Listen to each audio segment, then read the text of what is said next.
എന്ത് വേണം? ഞാനൊരു ഭിക്ഷക്കാരനാണേ, വിശന്നിട്ട് വയ്യേ, കഴിക്കാൻ വല്ലതും തരണേ. ഇവിടെ ഇപ്പൊ ഒന്നുമില്ല. അയ്യോ അങ്ങനെ പറയല്ലേ, കാലത്ത് തൊട്ടൊന്നും കഴിച്ചിട്ടില്ല. അടുക്കളയിൽ ചെന്ന് നോക്ക്, എന്തെങ്കിലും കാണും.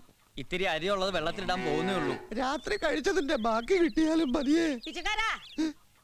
ഇന്നലത്തെ ചോറും കറിയും ബാക്കി വന്നത് എന്റെ പുരയിലുണ്ട്, അത് എടുത്തു തരാം. രഹന, രഹന, എന്താ പഴയ ചോറും കറിയും ഒരു പാത്രത്തിലാക്കി എടുത്തോണ്ട് വാ, പിച്ചക്കാരന് കൊടുക്കാനാ. മീൻകറി പൂച്ച നക്കിയതാ ഉമ്മ. അതൊന്നും സാരമില്ല, പൂച്ചയും നായും നക്കിയതൊക്കെ ഇവറ്റാള് കഴിച്ചോളൂ. പൂച്ച നക്കിയത് ഞാൻ കഴിക്കൂല. അന്നെക്കാളും നല്ല വൃത്തിയുള്ള പൂച്ചയാ. എനിക്ക് ഇവിടുത്തെ അടുക്കളയിൽ നിന്ന് എന്തെങ്കിലും തന്നാ മതി. ഒന്നുമില്ലെങ്കിൽ ഒരു മുറി തേങ്ങയോ. പൂച്ച നക്കിയതൊന്നും ഞാൻ കഴിക്കൂല എന്ന് പറഞ്ഞില്ലേ? പിച്ചക്കാരന് അത്ര അഹങ്കാരം. കഴിക്കടാ, കഴിക്കേ. എനിക്ക് വേണ്ട, ഞാനിത് കഴിക്കൂല. വേണ്ടയാ, ഇരിക്കടാ, ഇരിക്കാനാ പറഞ്ഞത്.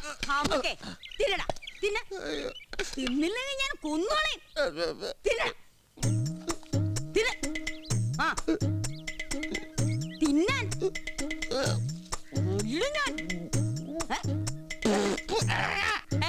വില പിടിച്ച അരിന്റെ ചോറിഞ്ഞ് തുപ്പിയോ അന്നെ.